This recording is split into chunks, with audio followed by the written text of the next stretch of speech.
Welcome to Hello Chaos, a weekly podcast exploring the messy and chaotic minds and lives of founders, entrepreneurs, and innovators. Every week we talk to all sorts of entrepreneurs from different industries at different company stages, all shapes and sizes. We do hear the real, the raw, and the unbiased founder stories and talk about the good, the great, and the ugly. All those parts of being a founder. And it's why our mantra is where aha meets oh shit. We drop new episodes every Sunday so founders can listen to us on a Sunday afternoon to get ready for the week ahead. Hello Cast is one of the many resources brought to you by Orange Whip. That's Orange Whip WIP for work in progress. Orange Whip is a multimedia company dedicated to serving founders and entrepreneurs in affiliate cities through hyper-local media platforms that have been designed to inform, inspire, and create connections to help founders succeed. Orange Whip is an all-in-one content hub for with fresh and engaging stories, curated calendars, and local dynamic roadmaps to help the founder navigate their local entrepreneurial ecosystem. We've really done all the hard work for founders, so all they have to do to go is one trusted place to find the local information they need. My name is Jennifer Sutton. My friends and family call me JJ. I am the founder of Orange Whip and will be your host today. And I'm so excited to have this guest on. Been waiting for a year. Jeff Kerber with Robo Juice. And I had to be reminded not to say Robo Genius. I know you love that. I You love it. that. It should have been your name. And I know Kevin's like, no, It's a go little away. stuffy. It's a little like uppity. Oh, like no. Robo Genius. But it does. It describes what you guys are. You guys are geniuses. So when did you start calling yourself JJ? So I don't remember this. Well, I would say my friends and my family. Oh, wow. That cuts me loose. That cuts you loose. No, so Pat has called me JJ. My whole I've been called JJ since I was 14, 15. Pat, yeah. Yeah, that's what Pat calls me. My listeners, that's my husband. Yes. For those that don't know. Awesome. But yeah, like my circle call me JJ and there's a lot of Jennifers that I have in my life. I'm not the only one. And so I grew up, there were, I don't know, 4 or 5 Jennifers and like 3 or 4 Michelles. And so everybody else was going by their last name and my maiden name was Jennifer Johns. Oh, yes. So, you have told me this before. Yes, yeah. My other nickname was Hooks. Spell that? HOOKS.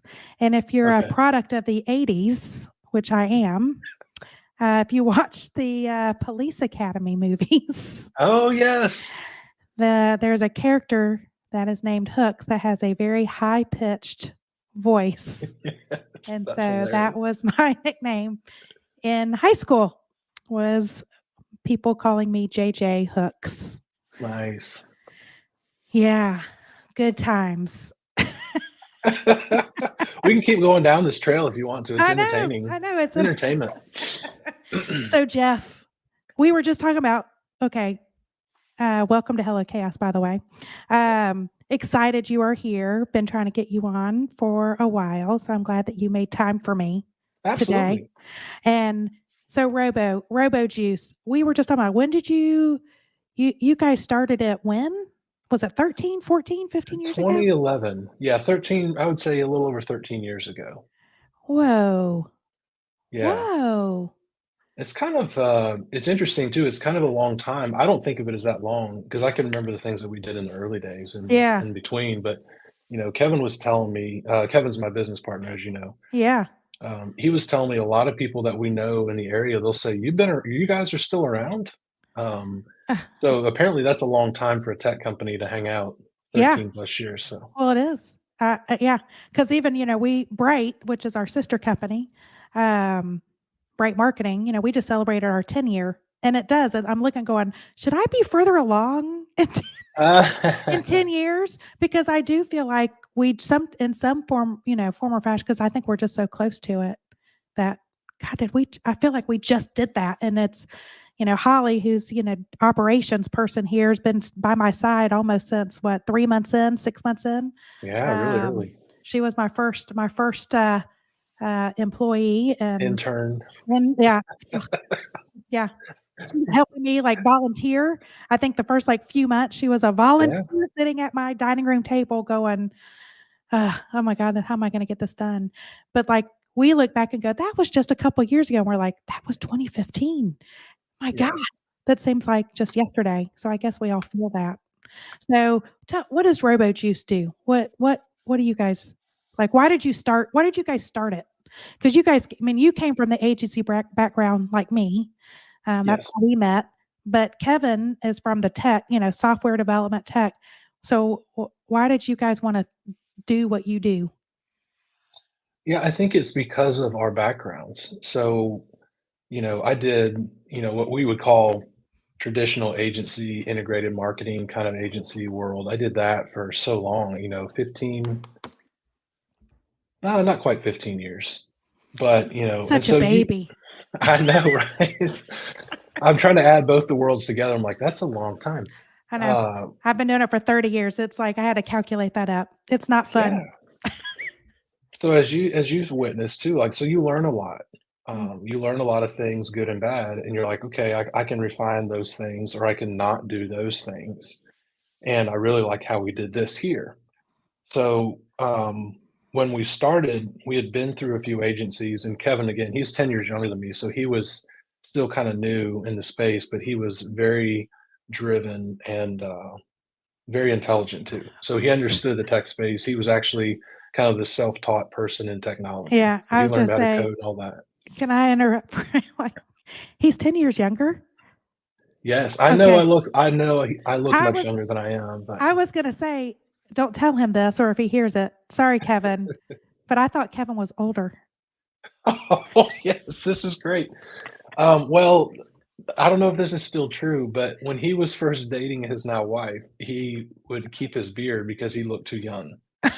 That's what he told me. I don't know if that's true, but I can see that. so now maybe that's why he looks older because he still has the beard, and it's like, oh, well, and he's so tall, and then when he wears the glasses, he looks like he's an FBI agent, like, or CIA walking through, trying to intimidate that's right. people. Indoors. Indoors. So yeah, so I think, that's what kind of drove us to do that. And so after my, two terms with the large or larger, full marketing services, and we try to do everything agency. Right. I had it in my head. This is why when I was up in Pittsburgh, I had it in my head. That doesn't make sense to me. Like, I like that and I've lived in that space, but things are changing. And so I want to look at specializing and what makes sense to specialize in. Well, duh, technology. And in Right. that time, it was web and web development and those type of projects. So I joined a firm that's all they did. They created websites primarily, but they would do applications and some random digital things here and there, just whatever the team wanted to play with Right. and to learn.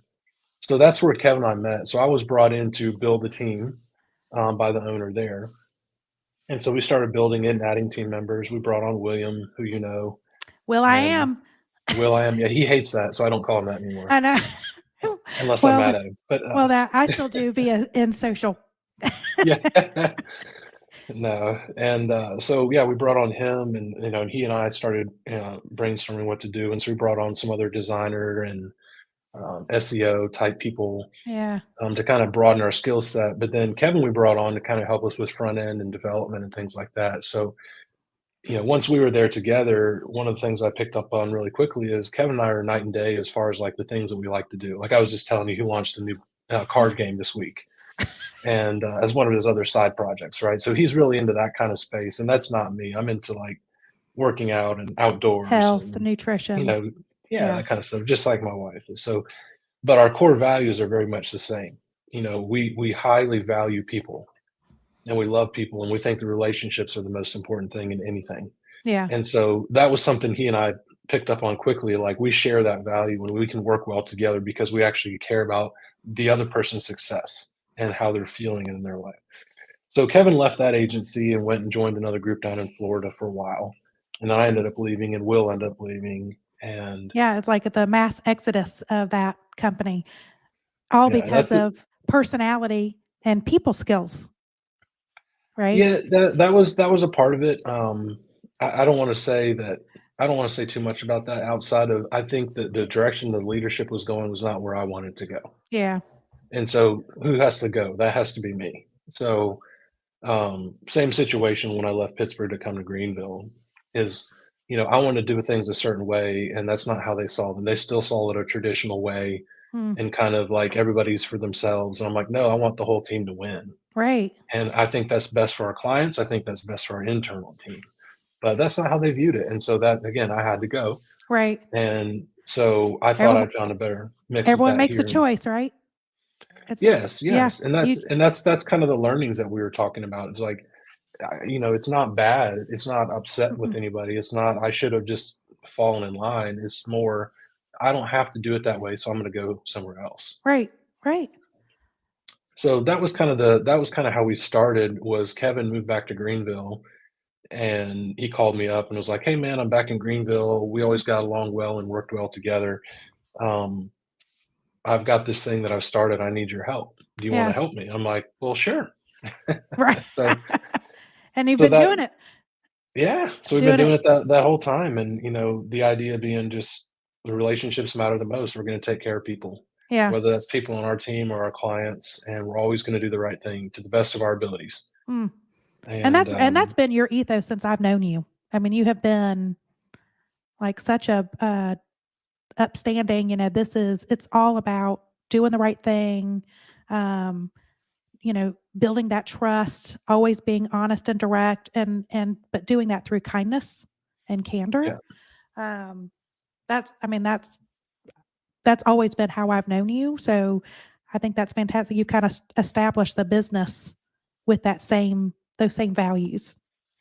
yeah, if you truly believe that the company is, a result of the leadership and how they are themselves and their personalities, then that's true. Right. Where, um if you ask our teammates or even people that we work with, right? We have partners in town and, like yourself and Right. other people that we may partner with on different projects. It's like whenever we hire somebody, I've integrated this new process that I love. And Oh, I stole it from somebody. Who did I steal this from?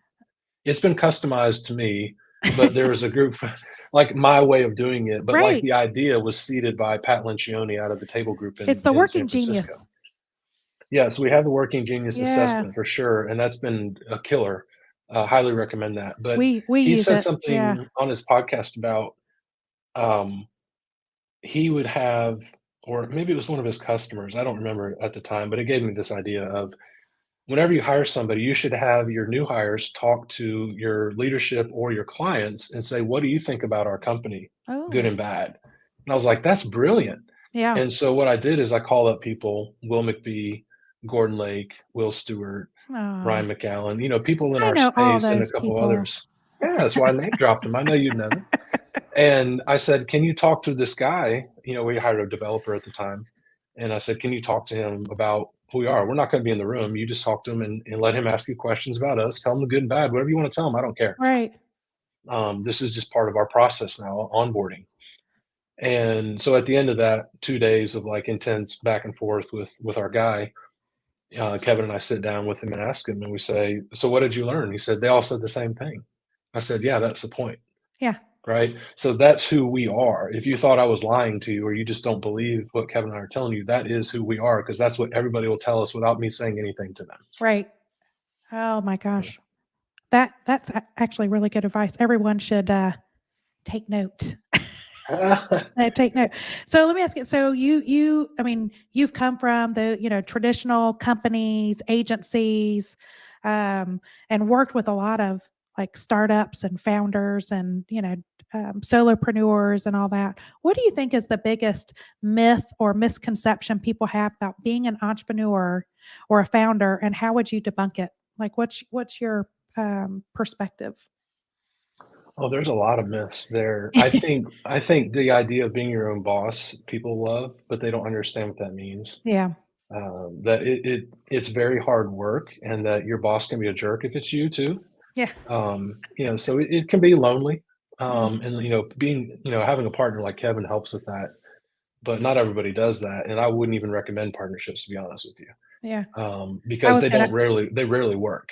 right. Um, I was going to ask you, like, how, because you, like you said, you and Kevin, because you're right, partnerships are, unless you already go in and do all the, like, what are we going to do when we argue? Who's going to Yes. be, who's going to have the final say?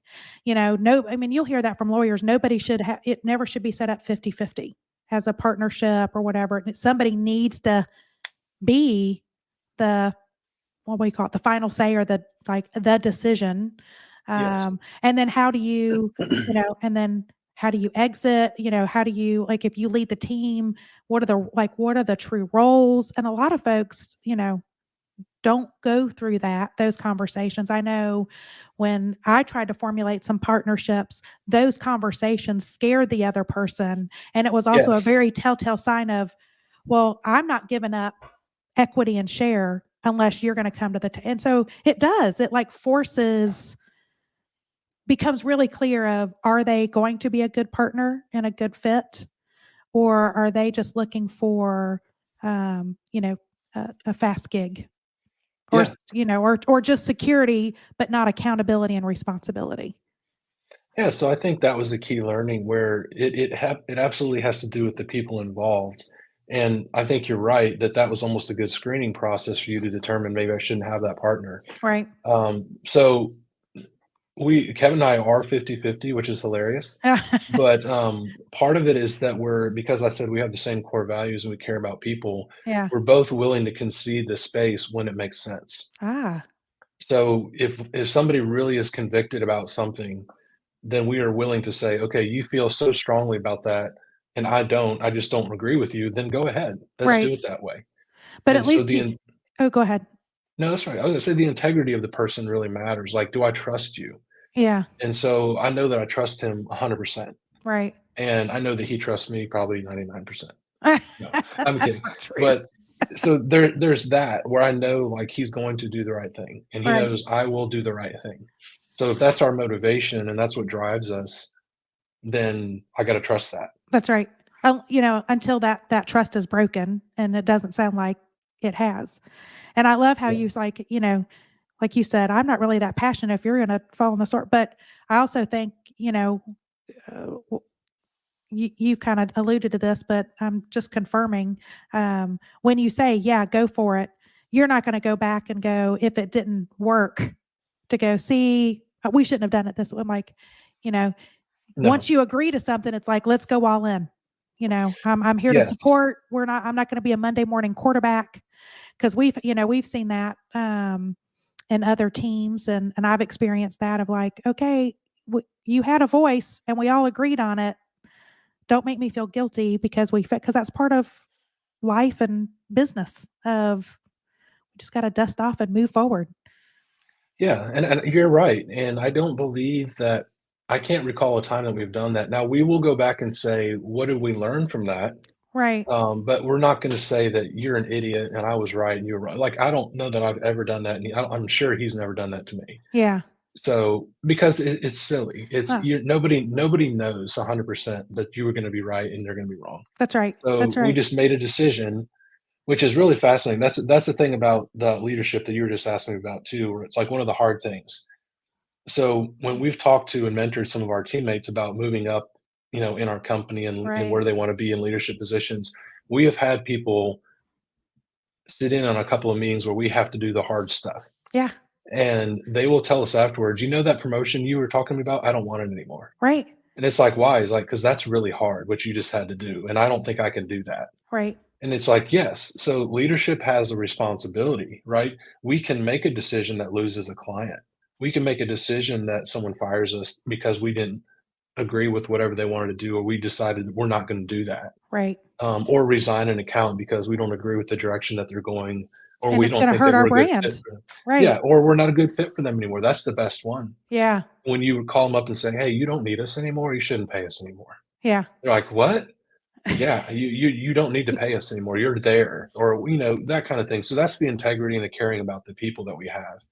And yeah, so we make decisions every week and every day that could just destroy our company or make it explode, like in a good way or a bad way. Right. But that's the thing that I don't think a lot of people understand, that your decisions can make a difference, like really make a difference when you're at that level. That's right. And they're hard. It Yeah. is not easy. Okay, so what breakthrough moment or a decision that had significant impact on your business? It's like your aha moment. I know you have several. What do you think Yeah, I is would the say, biggest yeah. one? I don't know if there's a big. I know that there are some milestones for sure. Part of them were when we first started.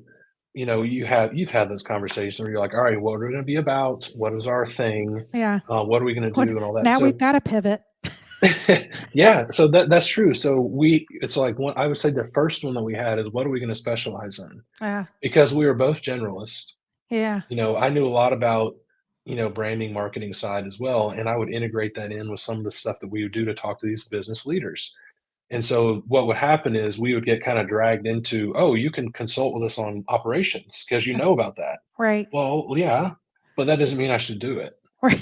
And so we started getting involved in these really cool projects, but they weren't projects that we wanted to do because that wasn't what we wanted to specialize in. Right.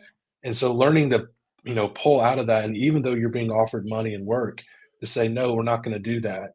We're going to Yeah. say no so that we can get better over here. Ah. And so just choosing our tech stack and Yeah. choosing what we're going to be, you're going to be hard pressed to beat us in this space kind of group.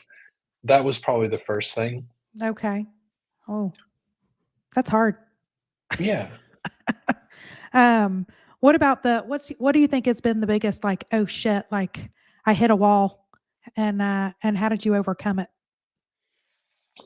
Yeah, I think, like I said, we've been doing this now 13 years. I think at some point during that time, you start to question, am still energized about this? Do I still want to do this? Uh, And, so part of that is, do we need to change what we're doing? mm, Do we need to go our separate ways? Do we need to take on a different line of business? Do we need to resign some accounts? mm. All those things kind of come into the mix. And so we have started to have those conversations at least once a year now. Okay. Um, and I think it's really healthy because it gets you energized into once you make a decision, we're going there. Yeah. And it's the idea of if a design is better with parameters than without any parameters, That's right. right? Right. Because now I know where the walls are, so I can build within the I know my walls and within the boundaries. framework. Yeah. So that's where you can create. So once we know that, we can just full speed ahead into those things instead of like bouncing off the walls and going outside the walls. And how do we get over here? We're working on point of sale now. How did we get into that? Yeah. Which that actually happened. Um, You're like, now how do we get out of it? so yeah, Or so we finished it up and yeah. we did a really good job. But again, we know a lot about a lot of things. So not letting yourself get pulled into the wrong directions and just say, hey, our best avenue for success right now is leadership and technology. Hmm. And so how can we remove the stress of business leaders and come alongside and partner with them so they can win? Yeah. And that's where we're going to be the best. And then after that is executing those things. Like what we've learned and what we've uncovered for you, we can execute those as good as anybody. Right. So you talked about like people, managing people, even like how do you cultivate like the next generation in your company, and values is a big thing. What are you like? How do you talk about and keep people motivated, inspired, and manifest those values? Is there like a system or is there a process that you've put in place to get people? I mean, you talked about the onboarding, but I mean, like it's an ongoing thing. So what are you doing? Well, you have to constantly learn. So you have to listen to the right people that have the same values as you.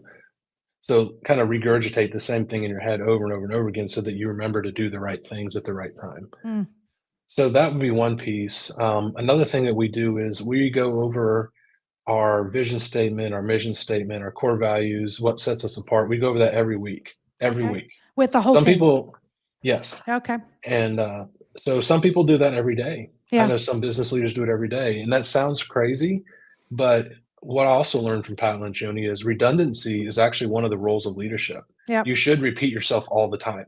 Right. So people know that they're in the right lane and that we're going in the right direction. You're on the right train. We're going this way. That's right. And like the EOS, there's a lot of entrepreneurs out there that use the EOS system, the entrepreneur operating system. And they even recommend that like start every meeting with the vision and mission, whatever your tagline, your purpose, because we might get tired of it, but half the people, a lot, especially the bigger the organization,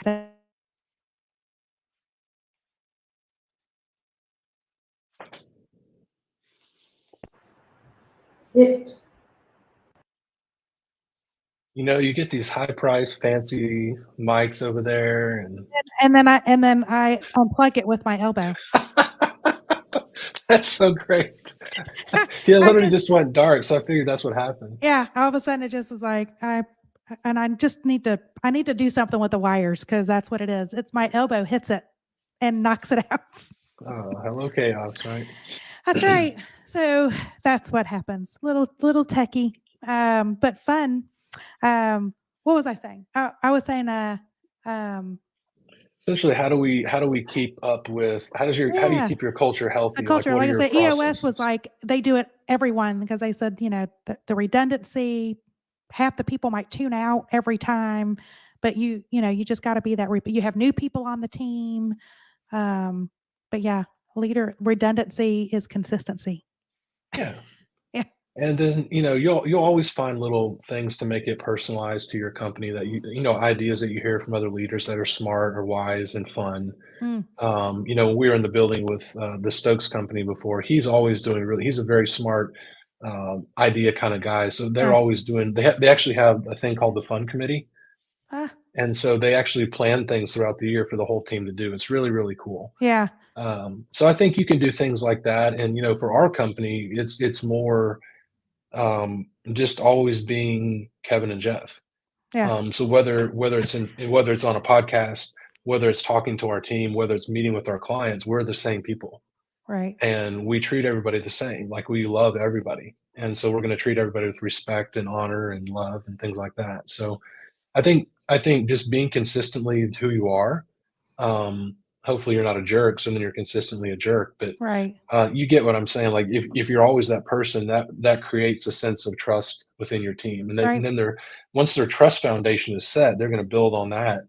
They got to feel safe. They got to right. feel like you're taking care of them. That you know, one of the best things that I like hearing from my team, and I've heard it multiple times from one person over the past year, like randomly out of the blue, he'll say, "Hey, thanks for taking care of me." Yeah. I'm like, "What? Oh, All right, tell me what you mean by that, because because that that's really gets my fantastic. blood." Yeah, Right, that's what I want to hear, because I am trying to do that, sir. yeah, So he'll tell me like his experiences with other companies. This is what they did. Crazy things like if you go to an event, like, they wouldn't pay for certain expenses. Like, oh, they'll pay for the event, but everything else is on you. well, that's Or, a remote teamwork where, well, you have to pay for your own, if you need a co-working space or something like that in your town, then you have to pay for that. huh, It's like, well, are they your employee or not? right, Are you going to take care of them? Because if you take care of them, they will take care of your work, that's right, right? and your And that's brand. what we've seen. Yeah, Yeah. yeah, So we make these little improvements here, and we try things like that. We try to look at it as like, if our role as leadership is to take care of the team and our clients, then what does that look like? And so we'll try to identify things that are not working. And so we found one recently and said, "Hey, that's not working. We got to help you. This is our fault. We didn't notice this earlier." yeah, And so we fixed it, and then we've been checking in on it. And Kevin's been telling me, "I can't believe we made that. We should have done that so much earlier." He is doing so much better now that we made that change. wow. And a lot of it's just what you're just listening.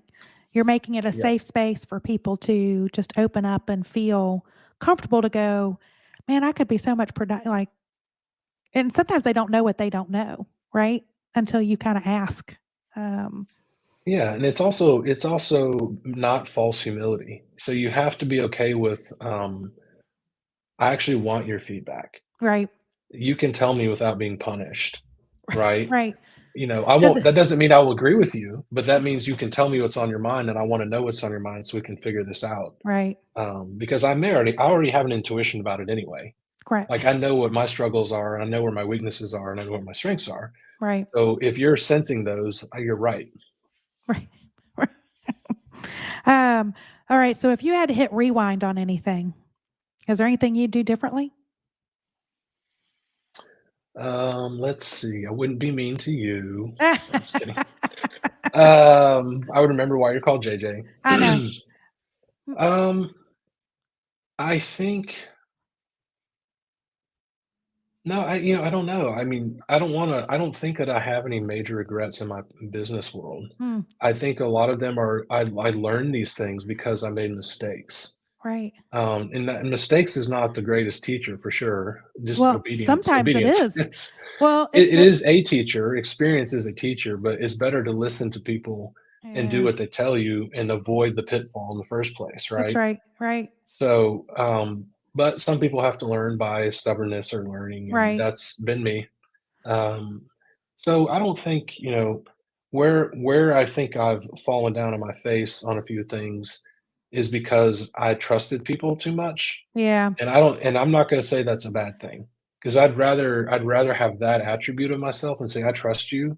right. I think that you have good intentions in our conversations and what Mm, we're trying to do together, and then I'm pulling knives out of my back, but, that's fine, because I'm gonna get better at identifying who's not going to do that. right. That's right. Then yeah, you do start getting up a sixth sense of, "Oh, I know. I see you now." Yeah, When people reveal themselves a little bit. yeah. Um, so, okay, so what has surprised you the most in a good way?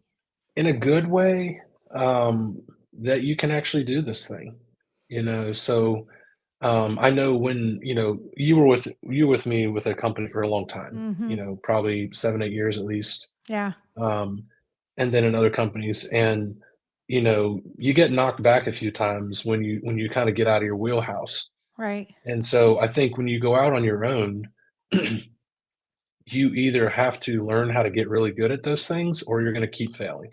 right. And so one of the things, like I was giving the example earlier of one of the teammates that said he sat in a kind of It was like, "I a don't big wanna meeting be with part." us, and he was like, "I don't wanna do what you guys do." Yeah, And so the reason that we're good at that is because we just learned that's part of work. right, And so I'm gonna have to go into a client meeting and have this conversation respectfully and honorably, but we have to have this conversation. right, And I'm not just gonna ignore it, and I'm not gonna let you just do that. right, So, I think that as well as, like, making presentations, having very large meetings where you ask for lots of money, I actually, that's a bad word. You ask for an investment right. of a certain size Well, because because you're getting paid for your work and your value that yes, you bring to the it's an table. exchange, it's a It's right, transaction. I don't right. think of it as, like, you're giving me money. I think you're investing in the thing that you want, and I'm providing that for you. Correct.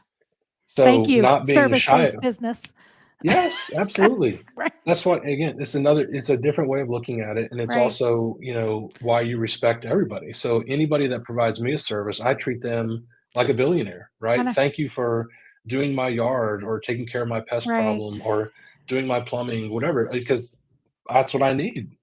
So, okay, so I've got to follow up on 2 things. So one, you talk about those hard things, right? Those things that make us uncomfortable. There was I learned when I started, but that was like the best piece of advice I think I got from day one. Somebody said, "Get comfortable with being uncomfortable." Because you're Yeah, gonna be walking in different shoes, wearing a hat that you've never worn, but now you're under your own brand and not somebody else's, and it's gonna get difficult. And I think you and I were talking about, like, well, choose your hard because everything is hard. If I didn't yes. choose to be like the guy that's like, I don't want to get promoted, I mean, he still has hard work, but he's like, I don't want to choose that hard because that's really uncomfortable. And that's a good self-awareness for him to realize that and communicate it so you can go, well, I think I believe in you. I think you can do it, but let's coach you through it, which a lot of companies don't do. They just stick people in management roles and they're not ready. They haven't been Right. given the tools and um, the training to be a manager of things. But also, it's just like everybody has hard stuff. It's just what are you going to choose? And Yeah. and go into the attitude of, you know what?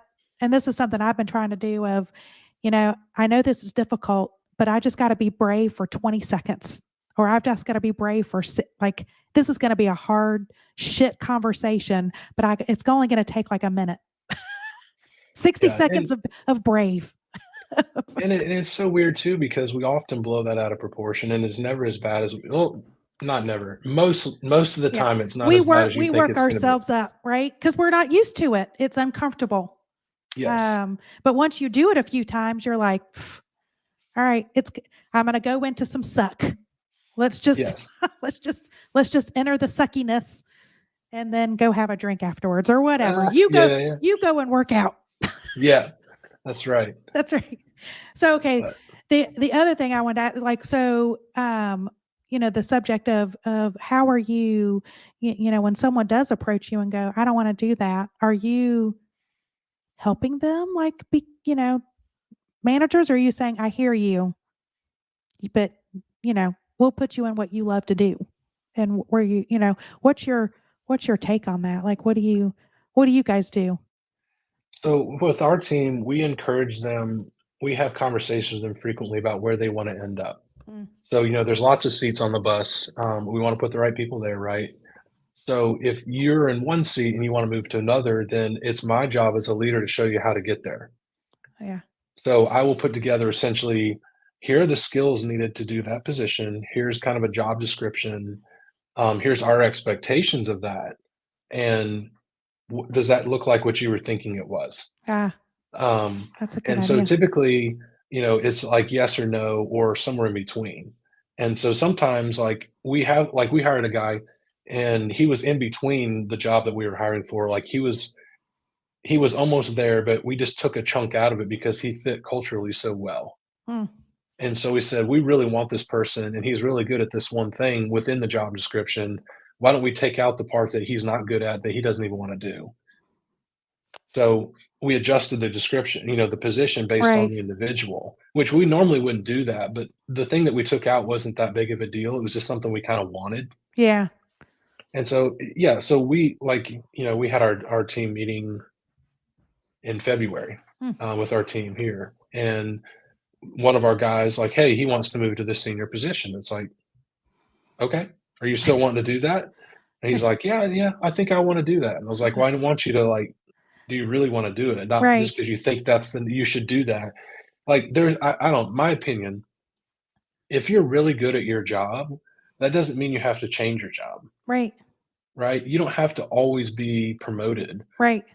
You can, if you want to be like in my space, we have a fantastic senior developer. Well, he may want to be a senior developer for the next 5 years or so. That's Right. great. Just Or be the best one that you can be. right. And I think I've had that philosophy since I think I've known you, and I've had people on our team of like, they are the best, media coordinator, media like, and they have no desire to go, but they were the best in that role, and they played that role for what, 30 years, 40 Yeah. years? Yeah. Um, and it was their choice, but it's also good to know when we have those conversations with people of you got to meet people where they are, nurture them where they are and where they're comfortable. You can try to get them to, if they're ready and you want to get them to go, but also I think as leaders, we've got to get out of the mindset of this like forced stair step. Yes. Agree. Um, and I think that because that's also the perception, even with the person that is on the other side going, I'm supposed to be getting a promotion or every year I should be climbing. And it's like, I think we just need to normalize those conversations just as individuals of it's okay to be great at this, you know? Yes.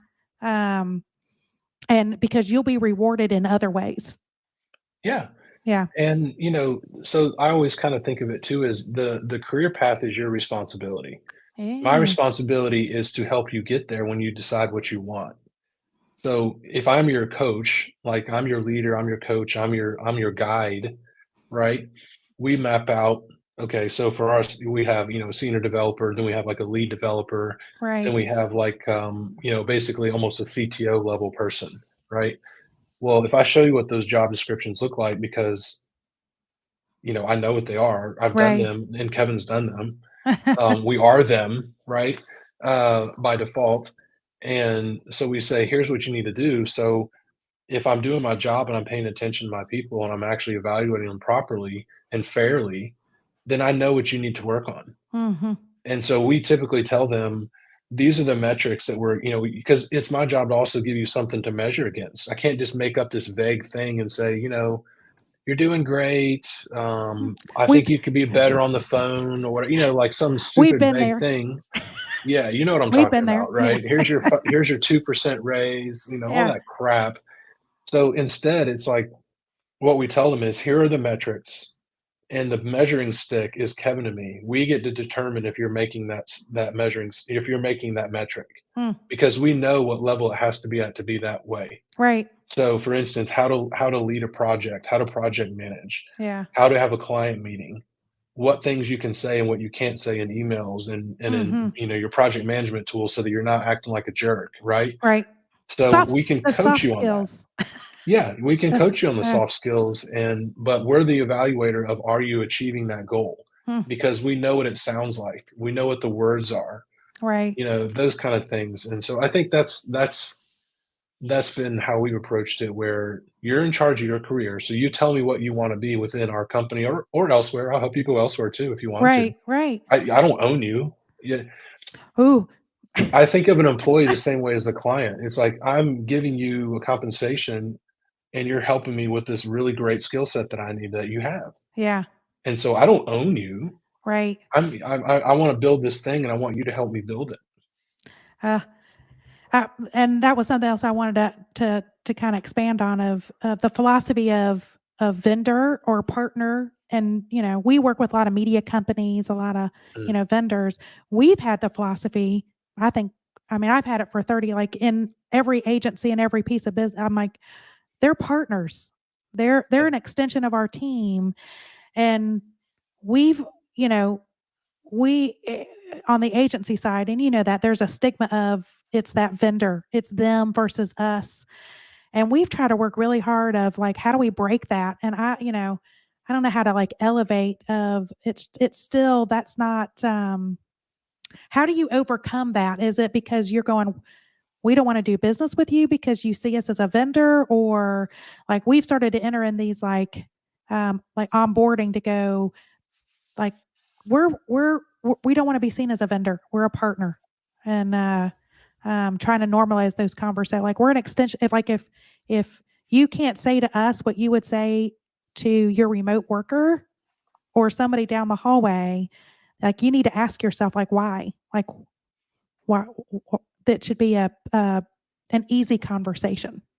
And I know that's Yeah. not. We're still overcoming some of that. So if you have any magic No, I think you're right, and to be fair to you, like, I think you've done a great job at it. I witnessed that when we worked together, and since then, like, you do treat them as if they're on the team, and I think that's how you do it, honestly. Yeah, I think if they feel like they're actually a part of your team, then that relationship becomes way better. right. Um, I wish all of our clients would think of us that same way. well, that's That's not the that's hard. not always a reality, Yeah, and so you can like you said, you just have those conversations that you want that to be the case, and just try to make the best of it that you can. yeah, I think part of it is, always be kind and generous and respectful and honor them, but don't let them treat you that way either, right. right? It's like so we had like one of the clients that we resigned a few years ago, he refused to see it that way. Mm. And we're like, "Hey, that's fine, but that's how we're gonna view it," and, you know, that resulted in a, cussing us out, blowing up Oh, I know. Zoom call with us, and Yeah, so the next day, he was resigned, yeah. and it was solely based on that's just completely disrespectful. Mhm. That it doesn't matter if you're our client or we're your client, we're not gonna speak to you that way, and to be what I was happy about for our team is nobody on our team responded the same way. That's right. You We just control said, the "We" reaction. That's Correct, and that's yeah. very hard when someone's blessing you out, Oh, like, I in know. your face, Right, and even when you know that they're wrong, and right, and that was the thing too, is like, I know that they're wrong, and they know that they're wrong, but they're just angry, right, and so we just said, "Hey, that's we don't see it the same way," and I kept asking questions. I said, "Will you please explain to me? I want to understand why you're angry. I right, want to understand why you're cussing me out because that doesn't make sense to me. I don't see the thing the same way. So please keep unpacking it different ways." And he couldn't because he was wrong. Yeah, it's the arrogance. Like, yeah, ego and arrogance and whew, with pride is not a good combination right there. Yeah. Sometimes. So, but I think that's what from your question, it Yeah. stemmed from you should just do what I tell you because I'm paying you money. Right. And it's like, that's not the relationship, my friend. And that's what we Right. told him. That's not the relationship. Right. You want something that we have. We are willing to part with it for the thing that we asked for, which is this investment from you. Right. That's the transaction. That's all it is. Huh. Ah, So, I like that. That's good language.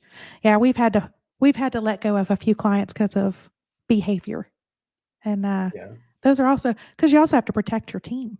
I mean, I wasn't in the Yes. room, but they, I could hear in the next room this client like blasting out a, nationally award-winning, 10-time over art director who was the kindest person in the world and was just getting verbally abused. And I kind of sent him a note of like I kind of walked in and I said, "We need to end this call. This is this is not good. No. Whatever tone this is, I think we just need to step away." And then that owner, I think, sent me like a shit note, and I didn't respond because sometimes you don't need to respond. Let them sit in their words a little bit. Yeah. But he got out whatever he needed to get out in an email and writing. I immediately called my lawyer and said, "How do I get out of this contract? Mm. Remind me what my cancellation clause is, my Yeah. exit." And they were like, it's funny.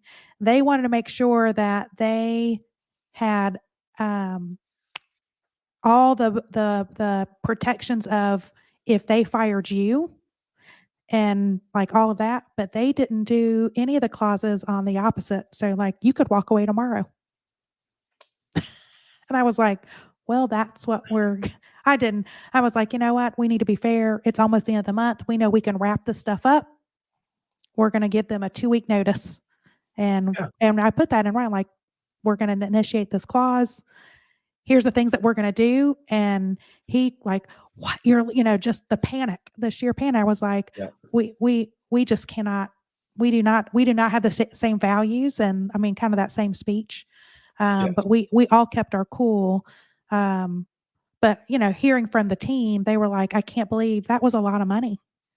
And Yes. you came to the, like, you defended us. I was like, why? Like, you guys are my team. Like, you're my family.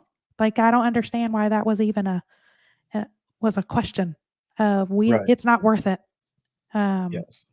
um, Yeah. It's being really for not. like that was one thing when we started the agency. One of the rules was, we've had to work with assholes, in the business. They out there, and you're forced to work on pieces of business that you are verbally abused. Um, Yeah. and the agency doesn't care because it's, big money. That was one of my, like, we have a no asshole rule. And I say that in our pitch, like I'll say that in pitches of like, we are very mindful of who we want to do business with. And we talk about relationships, partnerships, and extension of the team. And like, we will not, like, if there's unkind behavior, then we need to look at parting ways. Yeah, one of those key learnings of being a founder and all that is you realize like I actually get to choose who I want to work with. Yeah. And it's really fantastic because you start those initial conversations not like, "Hey, can we respond to your RFP?" Which Right. FYI, we don't do that. We've stopped because they don't. Yeah, They're there's a lot of wasting reasons time. there, There's a lot but of it's primarily the relationship is harmed and it's not healthy. yeah. It's also yeah, I've written some blog posts and done some podcasts on them. Anyway, just So go because it check was it a out. passion of mine for a while, because I've done them so many times in the Yeah. past, and it made me crazy because I was like, these don't work. No. This is a bad process. This needs to change and be different moving forward for everyone because it's hurting them as much as it's hurting us. That's right. Like that's the part they don't anyway. They don't So see it. we have conversations called determining fit. And those are the first conversations when we have a prospect. Yeah. And it's like, let's see if we're a good fit for you because we may not be. We may be a Right. great fit for you, but we may not be. And so before we start talking investment and before we start talking like tech stack and what you want to build, like let's see if we can work together. Right. Because when you run your own thing, I don't want to hate coming to work. I love coming to work. You know, my wife and I were just on vacation a couple weeks ago, and Right. you know, the second to last day, she was like, "We've had such a great time, but I'm looking forward to getting back to because we both love what we do." And I'm Right. like, "You're right. We both love what we do. We get to serve people in these areas that we already really enjoy. So uh, why am I gonna make that hard on the team?" I remember we resigned an account one time just because Kevin wasn't happy. Uh, Like, how crazy is that? Well, that's important because And because you think about it, it's like we tell this to clients is like how do you and we kind of do it as in a tongue in cheek, like how do you take advantage of the agency, like how do you get the most out of us, and a lot of it is you don't you want to keep this team motivated, like the last thing you want is to yes, have on your marketing team your art director and your copywriter dreading to be assigned work on yes, you. Like you do not, or your project manager who, or the research, like you do not want your marketing team to be dreading that, like when they get the little assignment of, next, oh my God, I got to like write another stupid ad. They don't care yes, about us. Um, and you're right. So, I yes, mean, like if Kevin's not happy and he's the leader of and has to be the one that is the producer, you can't have that. yeah. Okay. It's, you know, we get to a point where when we're looking at new stuff, and if a client or prospect brings us another piece of business, and we'll talk to, and we know well enough, like who's going to work on that piece of business on our Right. team. So we'll talk to those team members and say, "Hey, what do you think about this tech stack? Do you like that stuff? Do you want to look into it?" "Oh yeah, I love it. I love Laravel." Right. "Okay, great." Or they have a platform, it's on Magento. "Oh no." "Okay." Then we'll tell them we're not a good fit for them, because Right. what I don't want is that I don't want you dreading working on stuff. We're not there just to like take money for stuff. Right. Right. So, It's it's strength smack mixed with passion becomes pretty, miraculous. are you Good. reading some quotes over there off Uh, the I'm not. I'm like reading that's like what that's one of our values. Like when we started Bright, it was like, how do we build the best and brightest, team around the client? Oh, It's yeah. like, how do I match up this strengths or these passions of whether it's an art director, video, with a client need and design teams that really benefit the client. Yeah. And I truly believe that. I mean, it's like, we all have to work, wear stuff, do stuff that is shitty, admin work. Nobody loves to do that or the monotonous stuff. Well, some people do, um, but it's still like I still love to write, or I love to create, or I like to ideate. One of our art directors would always tell me, Jennifer, if you can just uh, if I can just do logo development 8 hours a day, 40 hours a week, I will be at that's I love to do that. And we have other people who are like, I love laying out and like brochures or magazines and like more of those kind of media materials. And they're like, I can do logos and concepts of that, but that's not my favorite. I'm very skilled at this, but if you want me to knock out this kind, like I can do that all day. And so I think it's important to like in the development world, there's language program that people love and are really Mhm. good at. You need to match that. And it's Yeah. no different in the creative, in the creative space. And that makes happy teams, which makes happy clients. Yeah, there's, one of my really good friends here in town. He's got a great company, and he's the owner of the company, and I sent him a prospect probably a month ago. Really great guy. Like, the prospect was a great person, it just Yeah. wasn't a fit for what Kevin and I do, and it wasn't the skill that we do that they needed, and so I said, "Well, you should talk to my friend Tim. He's the best. You should talk to him." So I talked to Tim, and before I connect them, right? Because I gotta make sure Right. Tim's on board. He gets back to me in about 15 minutes, and he's like, "I'm not interested." And I'm Uh-huh. like, "What?" I'm confused. And he said, "No, no, no. It's not that I don't want new work. I can't get into that company. Like, I'm Oh. not interested in what they do." So they did something like, they made custom costumes for role play, Ah. Comic-Con kinda stuff, Right. and they're really, really good at it too. Like, they're really good at it. But he was like, I can't invest my time into knowing that industry because I really just don't care."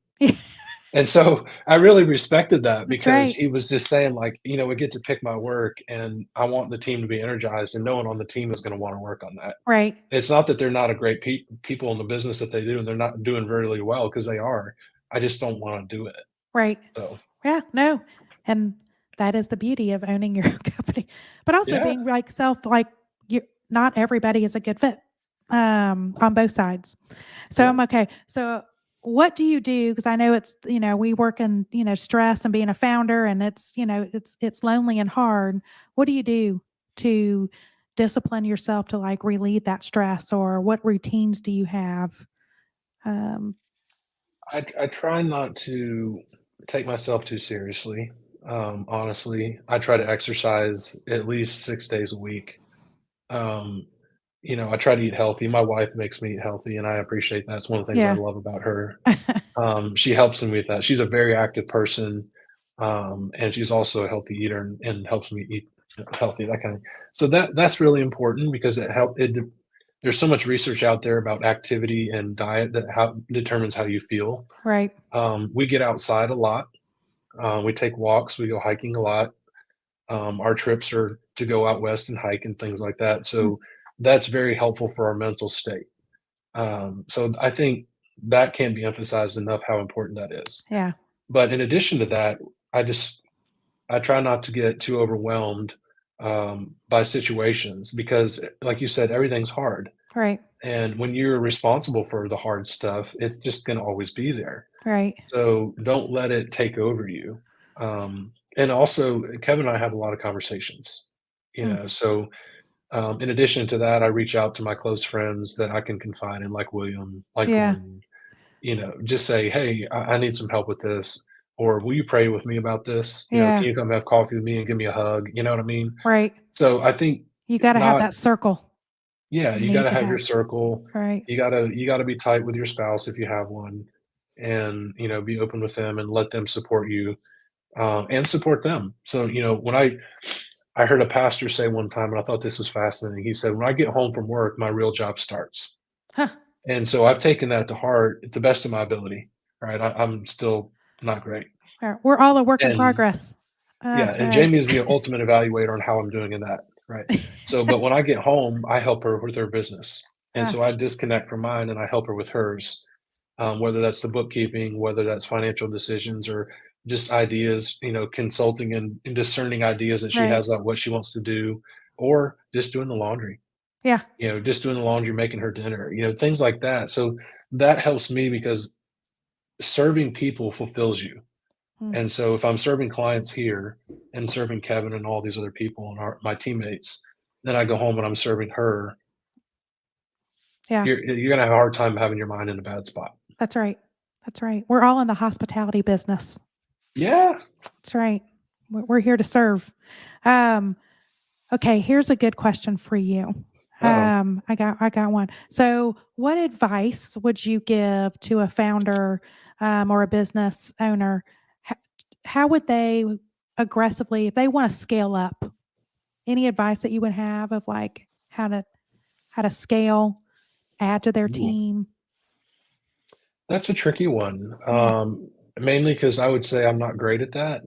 Um, it's you kind of have to pick a path. mm, And I think you have to decide what you want to do and you yeah, have to like go after that and ultimately focus is the key there. that's right. I think so. One of the things that, you know, Kevin's an ideator, so he always has these ideas, and I help him. He calls me the meat grinder. So I meat grind those ideas and say, these are the winners, these are the Right, mediocre ones, and these were thrown away. right, So if that becomes a new division, like Business Website Leader, or the Website Leader podcast, or Type Rocket, right, or a Shopify division, those type of things.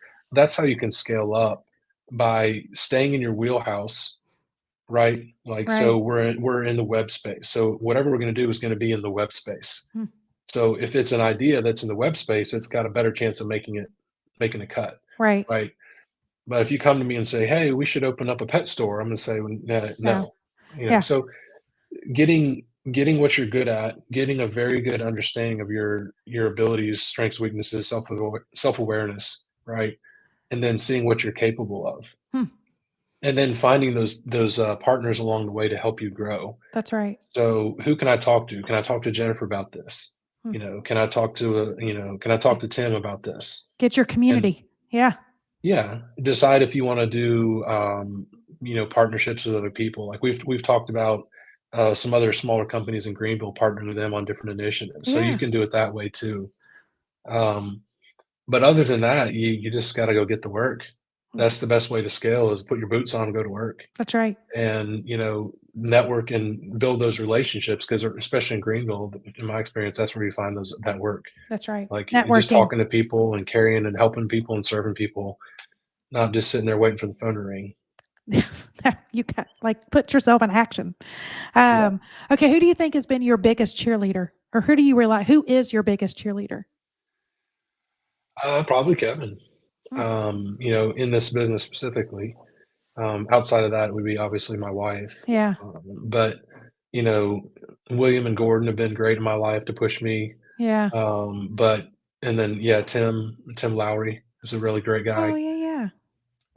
But yeah, I would say Kevin because he's positive, he's optimistic, he's encouraging, and he brings that energy.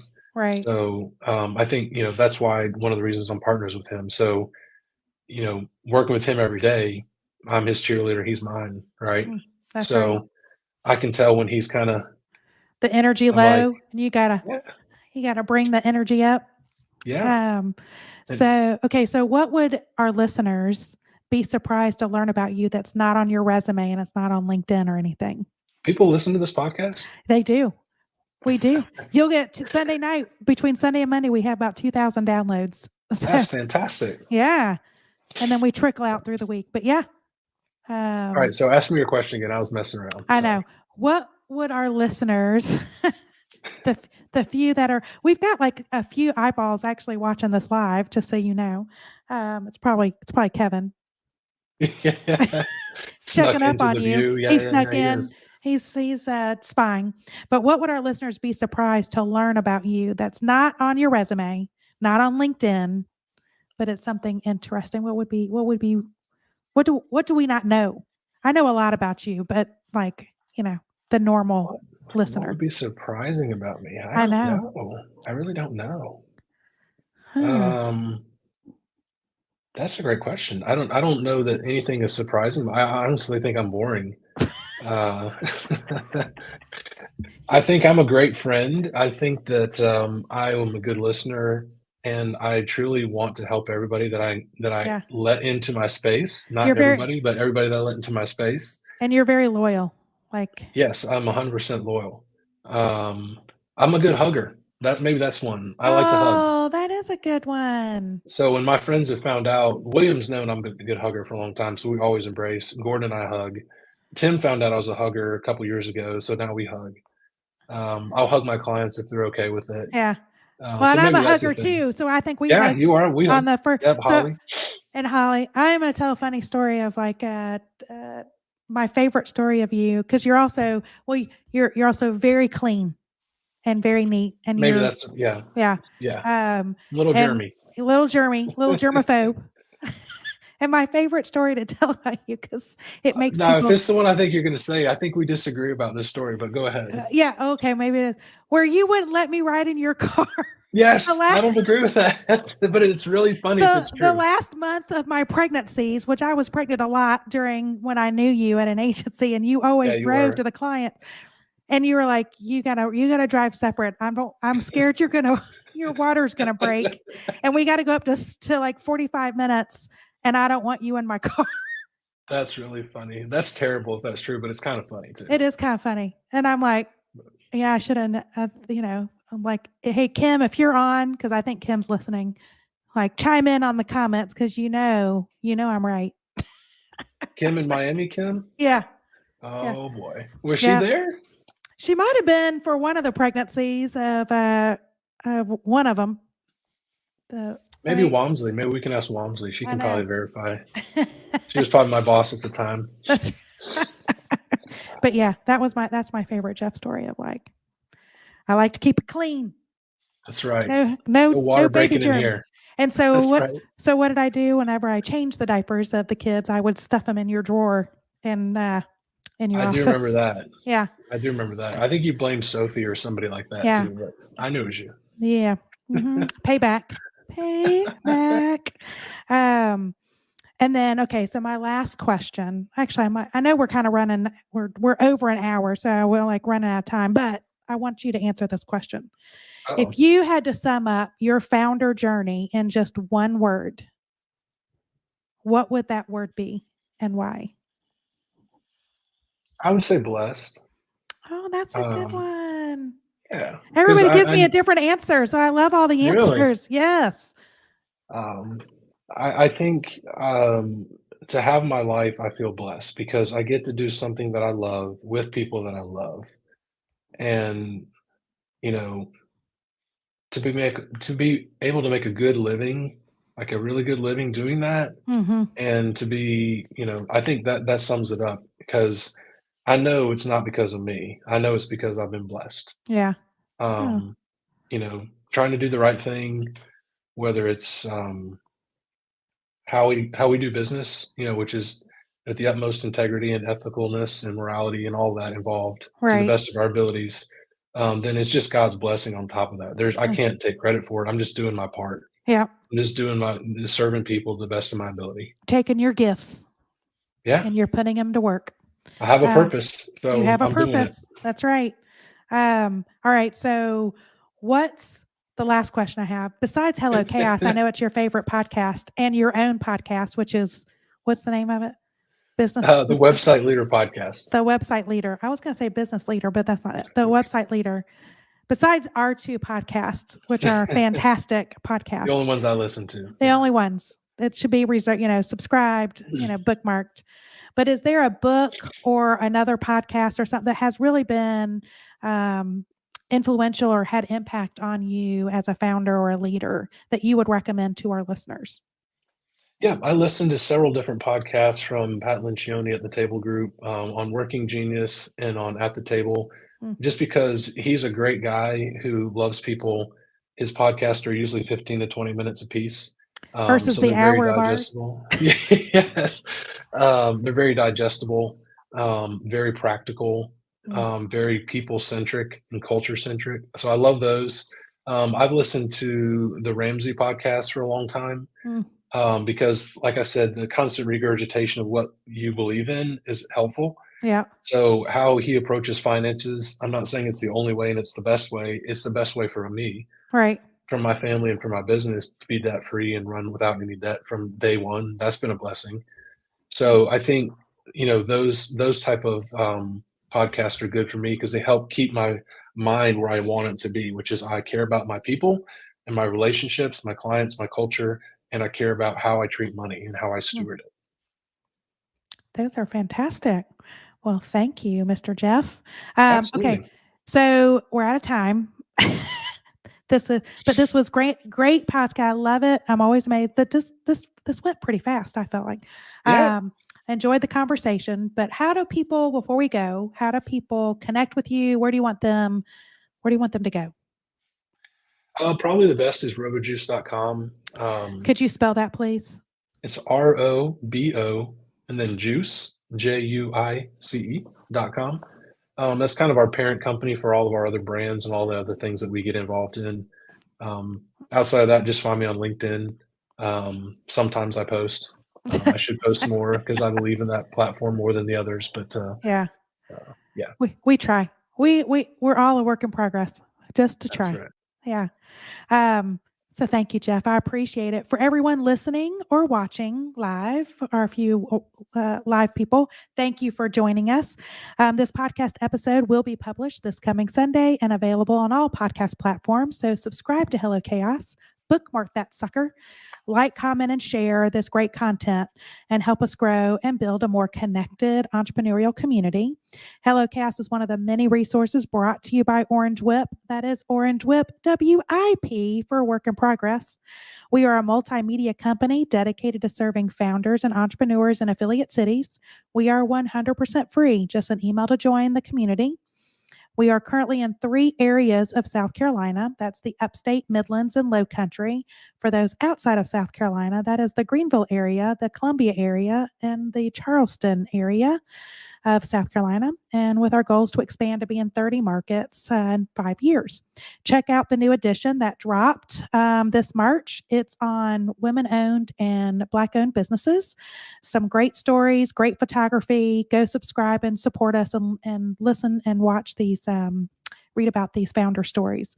If you'd like to be a guest on our podcast or support us, send an email to hello@orangewhip.com. Y'all, thank you for tuning in to Hello Chaos. It's where aha meets oh shit. I am your host, Jennifer Sutton, JJ, and we will see you again next week.